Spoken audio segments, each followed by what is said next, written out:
transmisión con audio más bien, pero aquí estamos, hermanos, con la mayor y mejor disposición de poder predicar la palabra del Señor y que el Señor nos hable una vez más a través de su palabra. Hoy llegamos ya, hermanos, al capítulo 13 del libro de los Hechos, y vuelvo a ser insistente. El tiempo se ha ido sin sentir, este recorrido que hemos hecho. Uno habla del libro de los Hechos y dice, son 28 capítulos, pero el tiempo pasa, hermanos, cuando uno está inmerso en la palabra del Señor, en lo que el Señor quiere que estemos meditando. El tiempo pasa sin sentir, y cuando el tiempo pasa sin sentir es que estamos a gusto. Y cómo no, hermanos, aquí no se trata de estar a gusto, sino de estar siendo bendecido a través del recorrido que estamos haciendo en la Escritura. Esta mañana solamente vamos a meditar en los primeros 3 versículos. Y pareciera ser poco, pero el contenido de estos 3 versículos es mucho, y ruego al Señor que me dé la capacidad para transmitirles lo que primeramente Él me ha mostrado. Así que antes de empezar, hermanos, vamos a orar al Señor para que Él nos guíe a lo largo de estos minutos y a lo largo de estos 3 versículos en los cuales hoy nos ocuparemos en su palabra. Poderoso Dios y buen Padre, que moras en los cielos, que has tomado también un lugar en nuestros corazones, te damos muchas gracias, Señor, en esta mañana por darnos la bendición, Señor, y hoy ha sido una bendición muy especial poder estar aquí en tu casa. Ojalá que mi sentir sea el sentir de todos mis hermanos, que estoy sumamente gozoso por estar aquí, gozoso por ver el rostro de mis hermanos y poder alabarte juntos.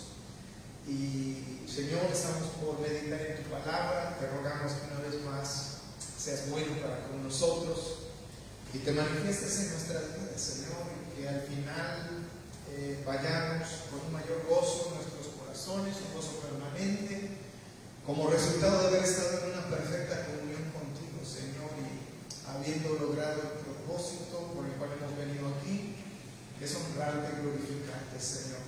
Pero también rogamos para que tu propósito en nuestras vidas se vea hecho una realidad, Señor.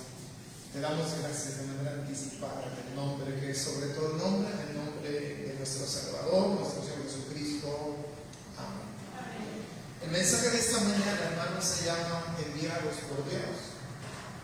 Y la Escritura dice en el primer versículo de este capítulo 13 del libro de los Hechos, que había entonces en la iglesia que estaba en Antioquía profetas y maestros: Bernabé, Simón, que se llamaba Níger, Lucio de Cirene, Manaén, que se había criado junto con Herodes el tetrarca, y Saulo.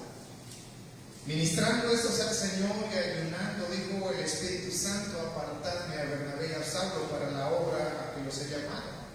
Entonces, habiendo ayunado y orado, les impusieron las manos y los despidieron. Lo primero, hermanos, que tenemos que nosotros darnos cuenta es que hace 2 capítulos atrás, o sea, en el capítulo 11, la palabra del Señor había llegado hasta una ciudad importante llamada Antioquía, y cómo Dios había escogido ya a esa ciudad como un gran centro misionero, Antioquía. No por ser la mejor ciudad, era una ciudad importante, era una ciudad cosmopolita, y era una ciudad, hermanos, donde Dios escogió para hacer una obra especial, sembrar una iglesia ahí, y que esa iglesia, la iglesia de Antioquía, a donde los cristianos, a donde a los discípulos se les llamó cristianos por primera vez, se convirtiera precisamente, hermanos, en un gran centro misionero. Llegar a este capítulo 13, hermanos, para mí es uno de los capítulos más preciosos, a llegar y ver cómo Dios describe lo que está ocurriendo en la iglesia de Antioquía. No solamente porque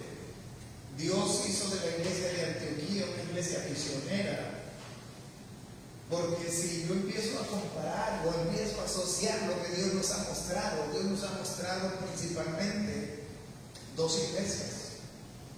Nos ha mostrado a lo largo de estos 12 capítulos que hemos recorrido anteriormente que Dios ha ido enviando mensajeros en base principalmente a la persecución, al asolamiento que sufrió la iglesia de Jerusalén, para que hubiese más cristianos en otros lugares como Samaria, aparte de ya de Judea, refiriéndose a Jerusalén, en Samaria llegara la predicación, que llegara también a lugares como Fenicia, como Chipre y finalmente llegara hasta Antioquía.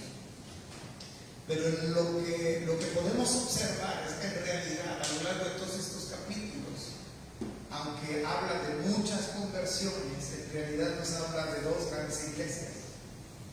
En primer lugar nos habla de la iglesia de Jerusalén, la iglesia madre, la iglesia que fundó nuestro Señor Jesucristo y la iglesia sobre la cual el Espíritu Santo toma como morada permanente, como viene la exposición de la palabra del Señor a través de un instrumento llamado Pedro.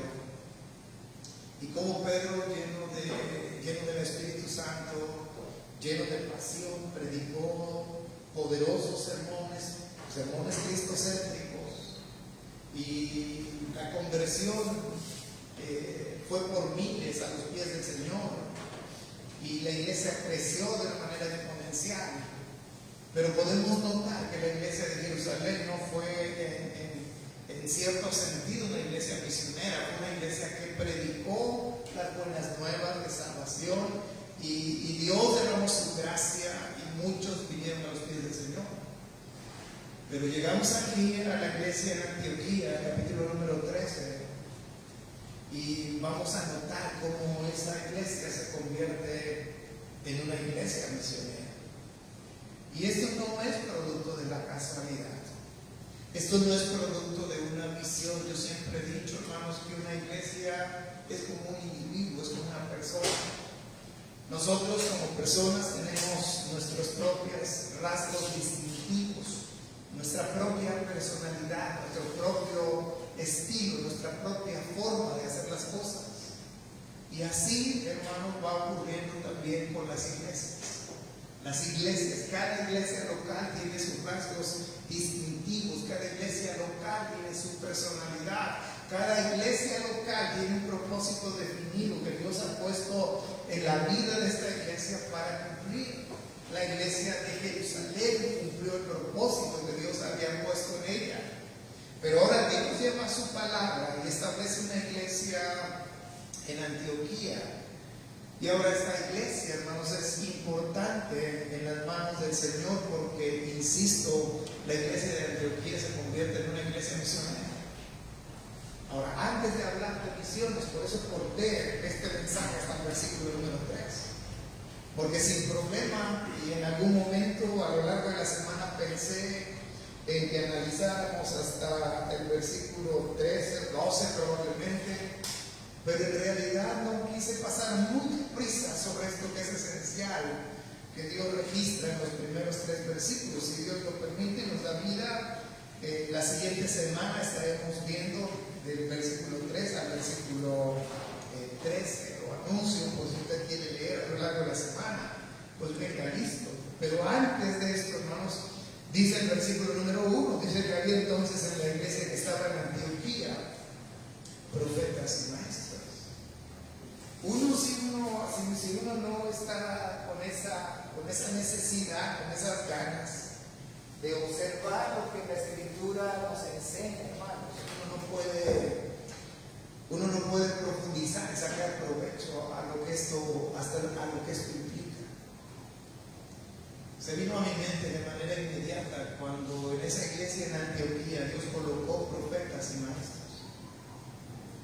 Dios en cada iglesia no nos la va a equipar de tal manera que la iglesia pueda ser capaz de cumplir el propósito que Dios mismo ha puesto para la vida de esa iglesia. Recordando lo que la palabra del Señor nos dice en Efesios capítulo 4, versículo 11, habla del Señor Jesucristo. Y dice que él mismo constituyó a unos apóstoles, a otros profetas, a otros evangelistas, a otros pastores y maestros, o pastores maestros, como dice la versión original.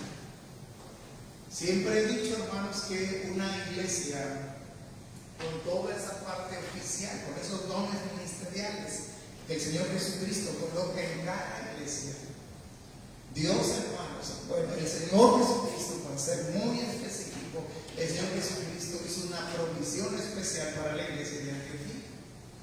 Colocó en esa iglesia profetas y colocó también maestros. Cuando vemos estas cosas, cuando vemos Efesios 4:11, cuando vemos Hechos capítulo 3, versículo 1, lo que estamos viendo no es otra cosa sino la estructura que el Señor Jesucristo hace a su iglesia. Y cuando hablo de estructura, estoy hablando, hermanos, de que el Señor le da solidez a su iglesia. Hablamos de los dones personales, hablamos de los dones del Espíritu Santo y cómo Dios capacita a un individuo que viene a sus pies. No solamente lo recibe como su hijo, lo sella con el Espíritu Santo, sino que en ese momento el Espíritu Santo le da por lo menos un don para que a través de ese don le pueda servir al Señor.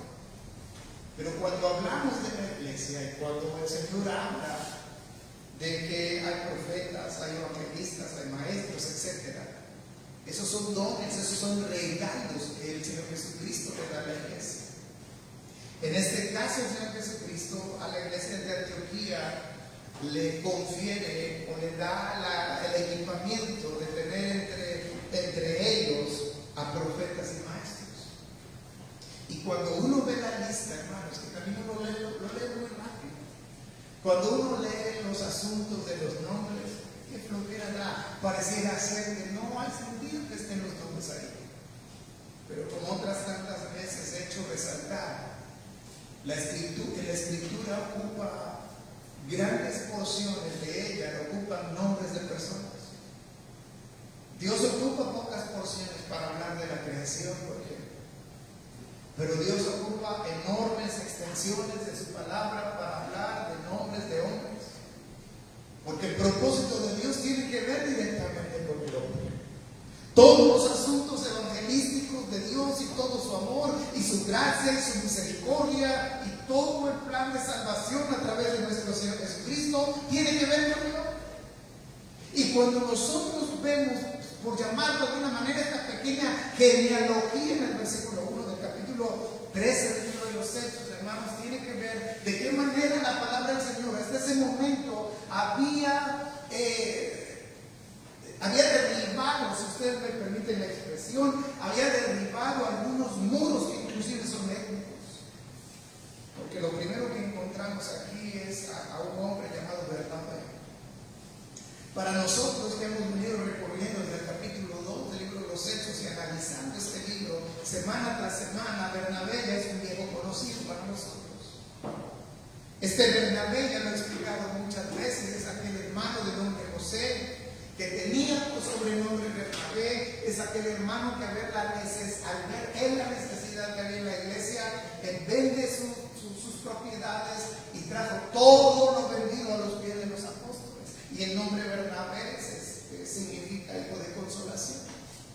Este Bernabé fue el que auxilió a Pablo cuando llegó siendo cegado por su encuentro personal con el Señor Jesucristo. Todo el mundo le huía y es Bernabé al que Dios escoge, porque la naturaleza de Bernabé era la apropiada para que Dios la utilizara e ir a apoyar a Saulo cuando más le necesitara.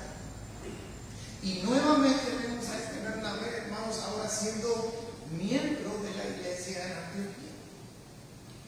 Este Bernabé fue el que fue a Antioquía y se maravilló de ver lo que Dios estaba haciendo también ahí, y fue a buscar a Saulo y trajo a Saulo y estuvieron en Antioquía por un año. Fue que se les llamó a los discípulos, por primera vez se les llamó cristianos. Así que aquí vemos a Bernabé siendo una parte importante de la iglesia en Antioquía. ¿Qué podemos ver aquí en la vida de Bernabé? ¿Qué podemos aprender de Bernabé?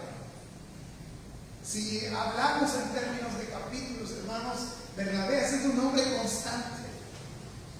Lo podíamos cifrar en años, sí, lo podemos cifrar en años.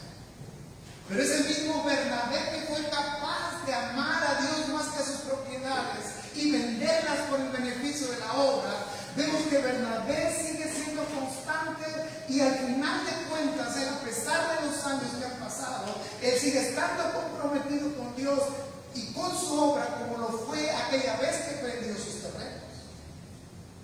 Y eso es importante. Bernabé es un hombre que dicho en otras palabras, Bernabé es un hombre que no ha perdido su primer amor. Y muchas veces hemos hablado del amor, y estoy hablando del amor con Dios, aunque es lo mismo cuando se trata de amor, y aunque son diferentes amores, el amor es amor. Y el amor necesita algo, y el amor con Dios no es diferente. El amor para con Dios necesita ser cultivado, y necesita ser cultivado todos los días. Y Bernabé nos deja claro, con el paso de los capítulos y con el paso de los años, que es un hombre que se ha ocupado en cultivar su relación con Dios. Porque uno, hermanos, entre más conoce a una persona, más lo ama. Y cuando uno ama a una persona, uno procura pasar más tiempo con aquella persona. Y entre más tiempo pasas con aquella persona, más lo conoces. Por eso digo que el amor con Dios no es diferente. Amar a Dios, hermanos, es adictivo. Y entre uno más conoce al Señor, uno aprende a amarlo más y a descansar en Él y a esperar en Él. Y entre más esperamos y entre más confiamos, más lo amamos. Es un círculo que se va repitiendo en nuestras vidas. Y es algo que a nosotros nos invita, hermanos, a ser como Bernabé. Porque puede pasar toda una vida. Y hay muchos de nosotros que nos conocemos de años, que hemos sido parte de esta iglesia. Muchos de ustedes, nuestros hijos, han crecido en esta iglesia y han pasado los años y de cierta manera somos como Bernabé, porque hemos sido constantes, porque tenemos un compromiso con Dios, porque a pesar de que no todas las cosas han sido fáciles en nuestro caminar con el Señor y no todas las cosas han sido fáciles dentro de esta iglesia, nuestro compromiso con el Señor es mayor y nuestro amor para con el Señor es mayor. Ojalá que a donde quiera que vayamos, nuestro compromiso sea exactamente el mismo o mayor con el Señor. Ahora fíjense, Simón dice, si seguimos con esa pequeña lista de nombres de hermanos en la iglesia de Antioquía, dice Simón, el que se llamaba Níger, y dice además Lucio de Cirene. Aquí, hermanos, vemos el poder de la palabra del Señor. La palabra del Señor se describe a sí misma como una espada de dos filos, que penetra hasta partir el alma, que discierne los pensamientos y las intenciones del corazón. Y hermanos, estos dos hermanos, tanto ese hermano llamado Níger, Simón, dice la palabra que se llamaba Níger. Níger significa literalmente negro. Este hermano, junto con el hermano Lucio de Cirene, nos dice de dónde era originario el hermano Lucio. Ahora, si uno no sabe que Níger significa negro y que Cirene es una ciudad perteneciente al continente africano, uno no puede apreciar cómo la palabra del Señor ha llegado a otras etnias, como la palabra del Señor ha llegado a otros continentes, así como ha llegado también a nuestros corazones.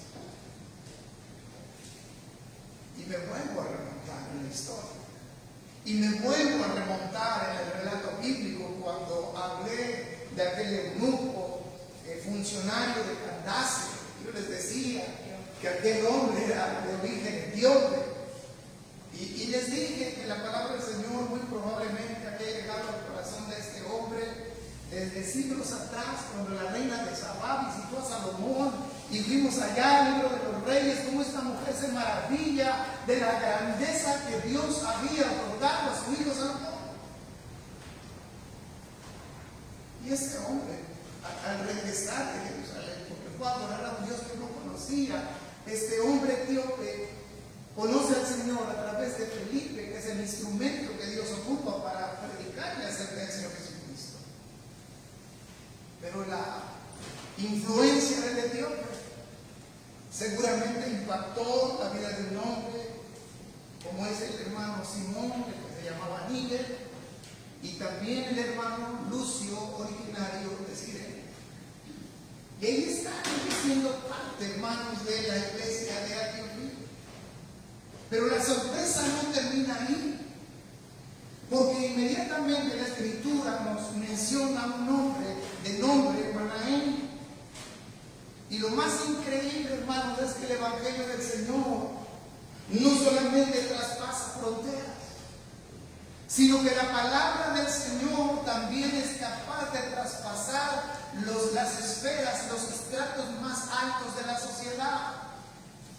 Porque Manaén, no lo dice la Escritura, pero Manaén se cree que era hermano de crianza de Herodes. Ya les he explicado recientemente que en la Biblia se mencionan 3 Herodes. Herodes el Grande, aquel que mandó a ordenar la matanza de todos los niños de 2 años hacia abajo. El otro Herodes, hijo de Herodes el Grande, que ordenó quitarle la cabeza a Juan.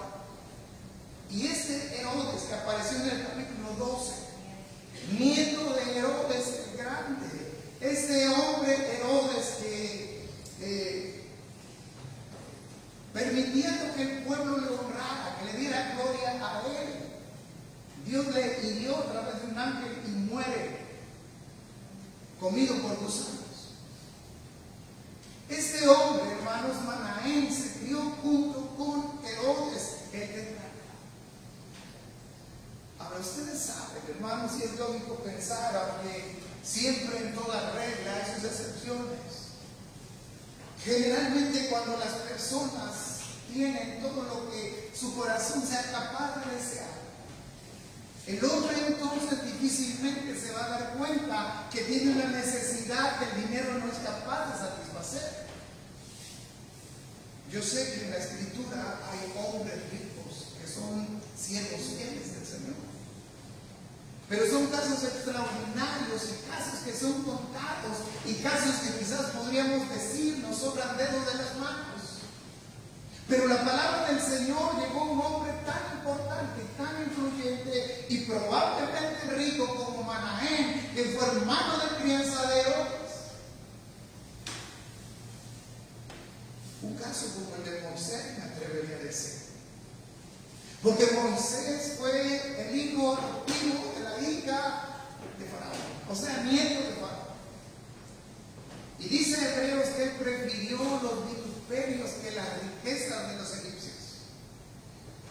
Este hombre Manaén dejó su posición acomodada económicamente y además de poder para ahora formar parte de la iglesia del Señor, la iglesia de Antioquía. Y la realidad es que cuando uno viene a los pies del Señor, las cosas que para nosotros antes eran valiosas, las cosas que antes eran importantes, ahora ya no lo son. Hay cosas que son necesarias, hay cosas que son vitales para poder subsistir. Pero decía un hombre, el que dio origen al movimiento de los franciscanos, él decía que son muy pocas cosas las que necesitaba para vivir. Y aún esas pocas cosas que necesitaba, las necesitaba muy poco. ¿Y cuánta razón tenía ese hombre? Si uno analiza, si uno se da cuenta, hermanos, en realidad son muy pocas cosas las que necesitamos para vivir. El asunto es cuando nosotros anhelamos y nos ocupamos y nos empeñamos en llevar nuestra vida a un lugar donde no nos corresponde, a un lugar, hermanos, donde invertimos nuestros esfuerzos, invertimos nuestra vida, invertimos nuestra pasión. Pero al final de cuentas, todo es efímero, todo es pasajero. Ahora, yo no estoy estimulando el conformismo ni la mediocridad. Tampoco estoy estimulando que nos mantengamos en nuestra zona de confort. Porque son dos cosas distintas y a veces los cristianos las confundimos. Como creyentes y como embajadores de nuestro Señor Jesucristo, debemos hacer siempre las cosas como para el Señor. Y debemos hacer nuestro mejor esfuerzo para dar un testimonio de que somos hijos de Dios. Pero no vivir aferrados a las riquezas. Porque si un día Dios nos permite tener riquezas, pues gloria al Señor. Porque el libro de Eclesiastés nos enseña que Él es el que da la riqueza. Pero ¿saben qué? Él también nos da la capacidad de disfrutar de ella. La riqueza no es un estorbo para servir al Señor. Si nuestro corazón está bien enfocado, sabiendo que la eternidad y lo que nos espera en el cielo tiene un mayor peso. Y Manaén lo hizo, hermanos. Así que la lista toma otro sentido. Ya vimos a Bernabé, ya vimos a Níger, ya vimos a Lucio, ya vimos ahora a Manaén y finalmente la lista la termina con Saulo. ¿Qué puedo yo decir de Saulo que usted no conozca? Y yo podría hablar de lo que Dios ha hecho con Saulo hasta este momento, aquí del capítulo 13 de su libro. Pero usted conoce ya la historia hasta el final del libro de los Hechos. Así que no voy a hablar de Saulo porque usted lo conoce muy bien. Hablamos de Saulo como si fuera nuestro compañero de banca en la iglesia. Así me siento yo con todo lo de Pablo. Como si lo hubiera conocido. Además, pensemos. Todos esos hombres instalados dentro de la iglesia. ¿Qué cosa más tremenda? ¿Qué estructura más poderosa?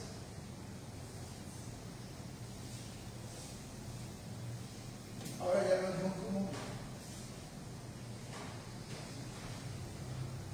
Pero de niño me tocó vivir, y de joven todavía, algunas despedidas de algunos hermanos. Y hablando con hermanos viejos, no lo digo en sentido peyorativo, pero hermanos de aquella era, de repente en nuestras conversaciones mencionamos a hermanos, y hablo de hermanos pastores, y te acuerdas cuando estaba el hermano fulano, y te acuerdas de cuando estaba el hermano Sutano, y otros hermanos dicen, oiga, usted de casualidad conoció al hermano tal. Y se recuerdan a esos hermanos con añoranza, porque fueron buenos pastores, porque fueron grandes pastores, y me permiten el adjetivo, fueron buenos pastores. Y la iglesia aprendió a amar a esos pastores. Los pastores ahora ya somos más desechables, porque los pastores están poco tiempo en sus iglesias, en poco tiempo, bueno, pasan cosas, se van. No me voy a meter en eso porque no tiene nada que ver con el mensaje. Pero las cosas están cambiando. Lo que sí es importante resaltar, hermanos, es que imagínense ustedes la parte oficial de la iglesia. ¿Qué sería ser? Y ya hablé en su momento de lo que sería ser miembro de la iglesia de Jerusalén. Yo les dije en su momento, yo no hubiera querido salir de la iglesia de Jerusalén. Estaban todos apiñados y vino la persecución y vamos. Solamente se quedan los apóstoles en Jerusalén. Ahora imagínense la iglesia en Antioquía. Imagínense que semana tras semana toma el púlpito Saulo. Y este varón lleno del Espíritu Santo predica un sermón cristocéntrico también, como lo hizo Pedro. Y seguramente los hermanos en la iglesia estaban al filo de la banca escuchando la palabra de Dios predicada en labios de Saulo. Pero la iglesia de Antioquía, les dije al principio de la iglesia, dice el versículo 2, ministrando estos al Señor y en una. Es importante también, hermanos, fíjense cómo uno puede aprender de algo que parece no decirnos nada. Versículo 1, ya traté de empezar. Y qué riqueza del versículo 1. Bueno, a mí me parece, digo, Señor, gracias. Pero el versículo 2 dice que esto estaba ministrando al Señor. Y uno puede decir, bueno, pues sí, pues eran los oficiales de la iglesia. Bernabé, seguramente con ese buen corazón de pollo, pues a lo mejor, y como su nombre significa hijo de consolación, pues seguramente Bernabé era una especie como de pastor, era el consejero de la iglesia de Antioquía. Y ya les quería despertarle su imaginación hablando del Saulo. A lo mejor Saulo era el predicador cada domingo, qué bárbaro. Me quedaba con la boca abierta, pero no de dormido, sino de sorprendido de la palabra. Ahora, estos hombres están ministrando al Señor. Y de estos hombres mencionamos aquí: Bernabé, Simón, Lucio, Manaén y Saulo, 5 hombres. Dios escogió a 2.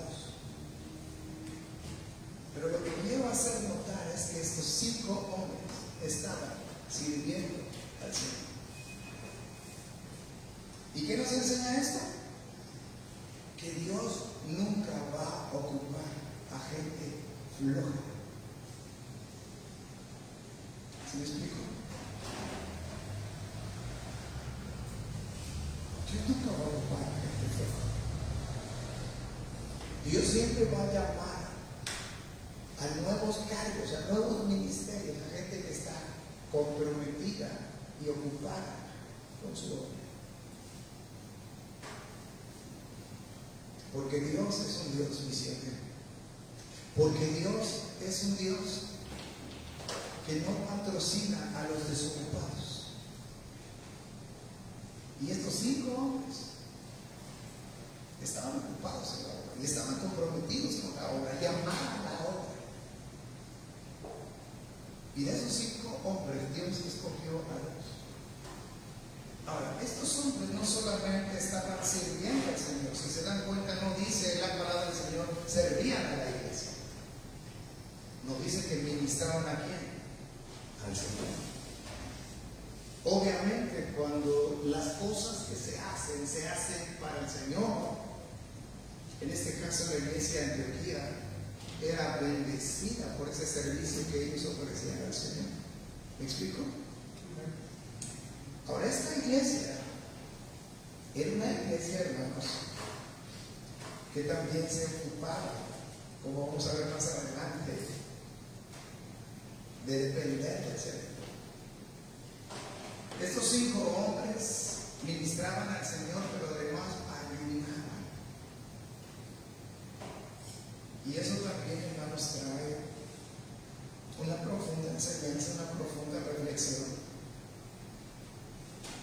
Porque finalmente siempre lo he creído y lo podemos ver en la palabra del Señor. Allá en Filipenses capítulo 2, vamos a ir a él.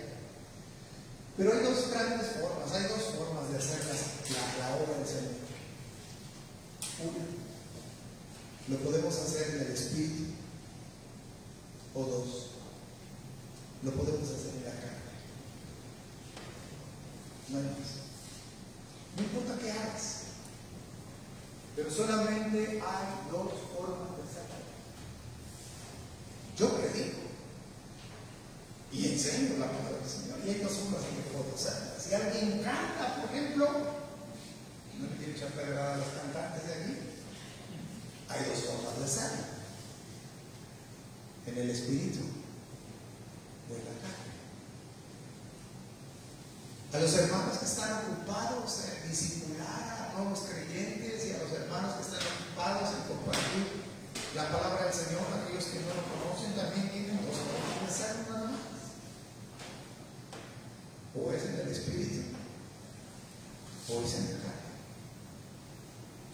Pero estos 5 hermanos de la iglesia en Antioquía, me queda claro que ellos eran hombres que estaban sirviendo al Señor, no en la carne, sino dependiendo del poder y la sabiduría que el Espíritu Santo da.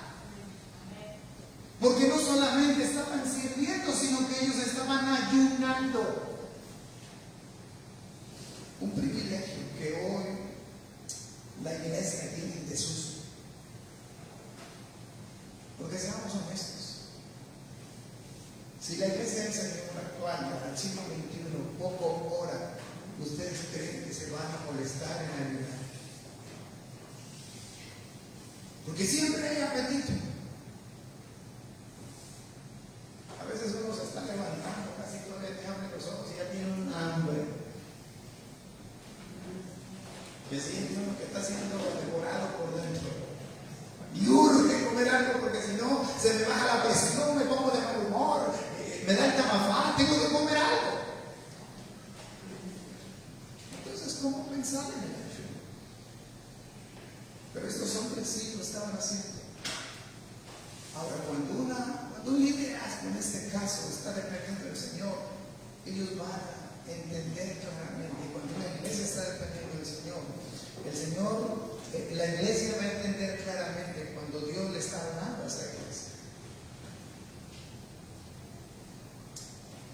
No quiero abundar en esto, hermanos, pero la forma de gobierno que nosotros como iglesia bíblica, quiero dejar claro eso, como iglesia bíblica practicamos, es correcto. Hay diferentes tipos de gobierno. Y nosotros decimos, nosotros practicamos un gobierno democrático. No. Nosotros no practicamos un gobierno democrático. Bueno, quién sabe. Hay una pequeña diferencia. Porque la iglesia en Antioquía practicaba un gobierno teocrático. ¿Me explico? La diferencia está en las primeras letras. Demo o teo. Por lo general, cada diciembre tenemos junta. Semana Santa les empiezo a hablar y decirles, hermanos, tal día tenemos junta, por favor, oremos. ¿Para qué es esa petición de que por favor oren?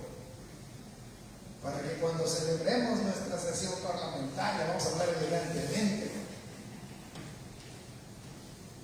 no impere la democracia. O sea, no que el pueblo gobierne, sino que Dios, Dios sea el ejecutivo. Y esos hombres ocupados en el compromiso establecido con anterioridad con el Señor, además estaban ayunando. Y cuando ellos están ayunando, están mitigando su carne, están mitigando su voluntad y están haciendo que la voluntad de Dios sea la que prevalezca. Y en esa condición Dios le habló a la iglesia y les dijo: apartadme a Bernabé y a Saulo para la obra que yo les he dado. Y ahí es donde toma su origen la meditación de esta tarde. Veamos su origen.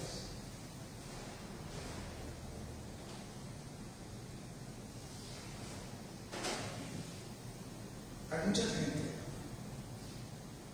que hoy está en el pastorado, que hoy está en los púlpitos, y Dios no los ha llamado.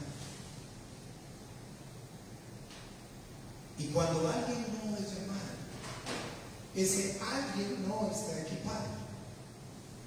Y cuando ese alguien no ha sido llamado, no solamente no está equipado, sino que está destinado al fracaso. Y es un hombre ciego que tarde o temprano tropezará y caerá. Y si la iglesia que ministra es una iglesia que no obra conforme al Espíritu, tarde o temprano esa iglesia también tropezará y caerá. Qué interesante es, hermanos, lo que dice el verso 3. Entonces, habiendo ayunado y orado, o sea, entonces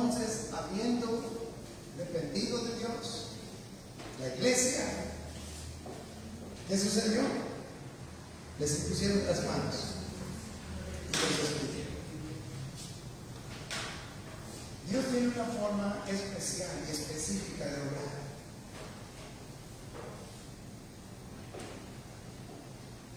Y no sé si Dios está llamando a alguien aquí, algún ministerio. Pero aquí Octi que puede aclarar las dudas. Ojalá que haya por lo menos alguien. Pero cuando Dios llama a alguien, Dios hace el llamado al individuo. Dios va poniendo el deseo en el corazón, Dios va poniendo una carga en el corazón del hombre por hacer la obra. Pero ese hombre no se para y dice yo, es un ejemplo, no se para ese hombre y dice yo voy a ser pastor, porque quiero ser pastor, porque siento la necesidad, el deseo de ser pastor, y hace su propia iglesia. Eso es lo que ahora se practica. Conocemos hermanos, porque ustedes también lo conocen, los conocen. Vamos a ver en plural. Que se autonombraron pastores e hicieron sus iglesias. Y todos esos hermanos provienen de una iglesia, X iglesia, pero salieron mal de sus iglesias. O algunos de ellos fueron disciplinados por su iglesia. Y ellos se autonombran pastores y forman su iglesia, tienen su iglesia.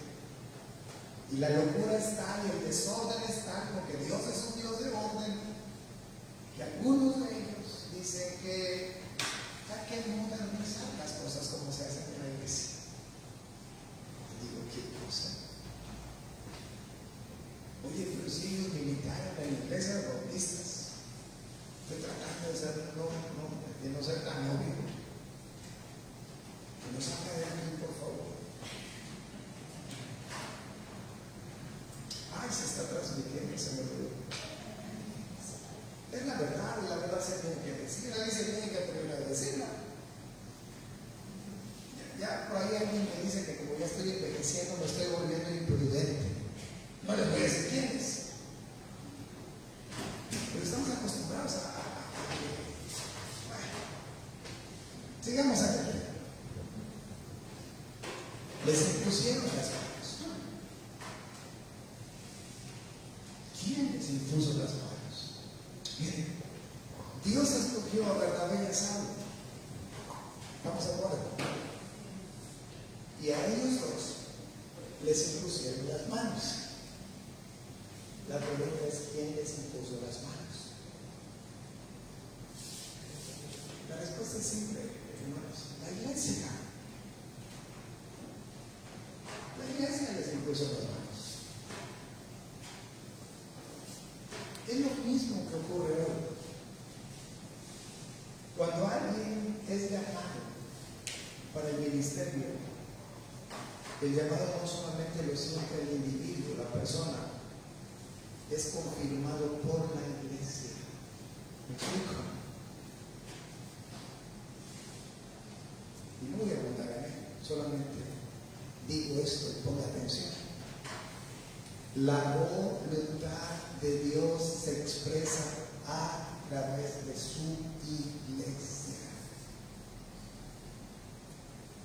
Va de nuevo. Si somos una iglesia y Dios está interesado, hermanos, en que nosotros seamos una iglesia que dependa de Él en todo. Si somos una iglesia que ora, que ayuda, que busca hacer la voluntad de Dios, saber la voluntad de Dios para hacerla, la voluntad de Dios se va a expresar a través de su iglesia. ¿Cómo? A través de las reuniones que tenemos para tomar decisiones. Y entonces operamos como iglesia en un gobierno teocrático. La iglesia de Antioquía supo que Dios había escogido a Bernabé y a Saulo. ¡Ay, qué gran pérdida! Digo, la iglesia de Antioquía, no. Ellos sabían que era la voluntad de Dios. ¿Qué hizo la iglesia? Solamente cumplir la voluntad de Dios, por eso los despidieron. Después de haberles impuesto las manos, Bernabé y Saulo no agarraron su Biblia y dijeron: pues ya nos vamos, que desde ahora somos misioneros. Ese era el primer viaje misionero, lo vamos a ver la próxima semana. Primer viaje misionero fueron, los acompañó Juan Marcos. ¿Y a dónde cree que, una vez que terminaron el viaje, a dónde cree que llegaron?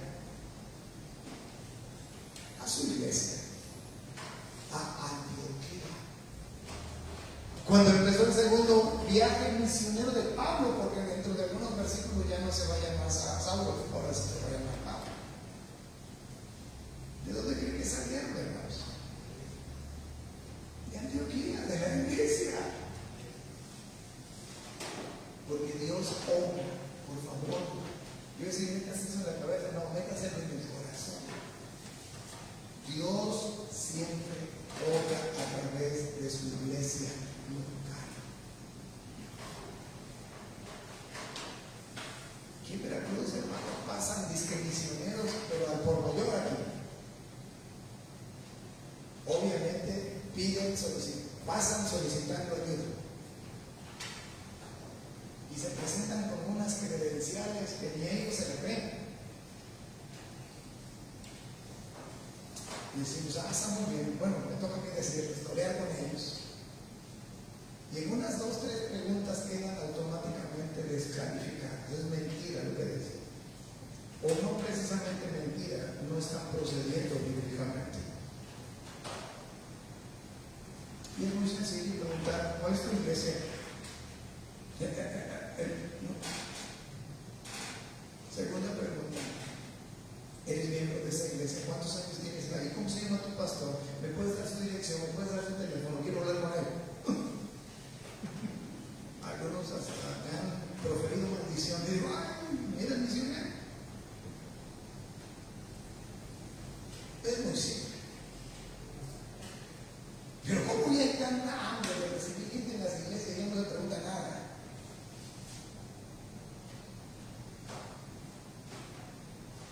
Pero Bernabé y Saulo fueron autorizados por Dios a través de la iglesia. Así que cuando Bernabé y Saulo llegaron a Salamita, ¿dónde? A una ciudad, ya se enterará usted. Se encontraron con un hombre, hijo del diablo, le dice Pablo, que lo deja ciego. Ya me estoy adelantando, estoy quemando cartuchos.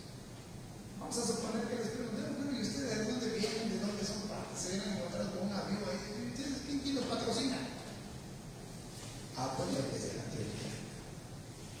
Porque ellos estuvimos ayunando el rato y el Espíritu Santo. Bien, bienvenido, hermano, ¿qué necesitas?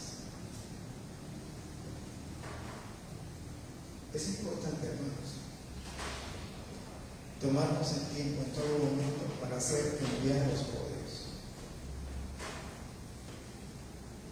En algún momento pueden venir cambios en nuestra vida, pero si viene un cambio, debemos nosotros asegurarnos que esos cambios vengan de parte de Dios. Hay una famosa frase de un hermano muy conocido, el hermano Oswald, que él dice: los cambios de mi vida vienen de aquel que nunca cambió. Así que espero que el mensaje de hoy nos deje en claro muchas cosas. Dios solamente trabaja a través de la iglesia. Y cada vez que Dios nos dé la oportunidad de estar pendientes de sus negocios, nos hagamos presentes, porque así mostramos que realmente amamos a la obra, que estamos interesados en su obra. Pero al momento de llegar a la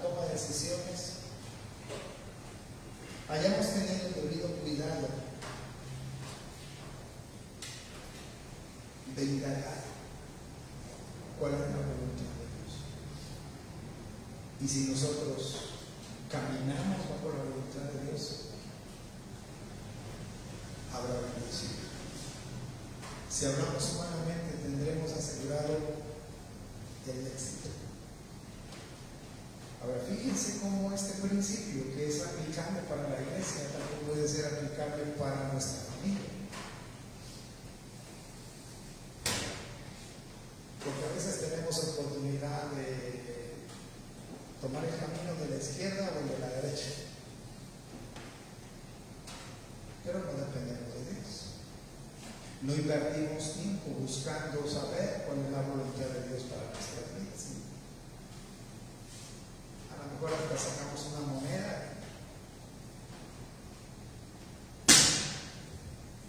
y así tomamos la decisión.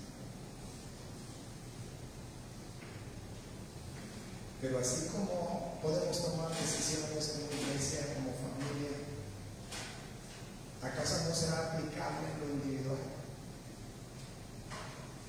¿Cuántas veces uno no sabe qué hacer? O muchas veces uno sabe, o uno cree saber. Uno se imagina que es lo mejor para nosotros. Pero qué distinto será, hermanos, si nosotros dependemos en todo momento de Dios. Si dependemos de Dios, habrá bendición. Y Él será honrado y glorificado a donde quiera que vayamos. Pongámonos en pie, gracias al Señor. Poderoso Dios, Padre en los cielos, que moras en nuestros corazones, te damos gracias en esta tarde por esta especial dicha que nos has dado el día de hoy de poder estar presentes en tu casa de oración. Ha sido una experiencia gozosa de principio a fin. Y ojalá, Señor, que no solamente haya sido un sentir de nuestros corazones, sino que también, Señor, tú te hayas gozado y te hayas agradado con todo lo que te hemos entregado esta mañana como una ofrenda. Pues todo ha sido preparado con ese propósito de honrarte, de glorificarte, Señor. Y hoy, Padre, queremos darte gracias.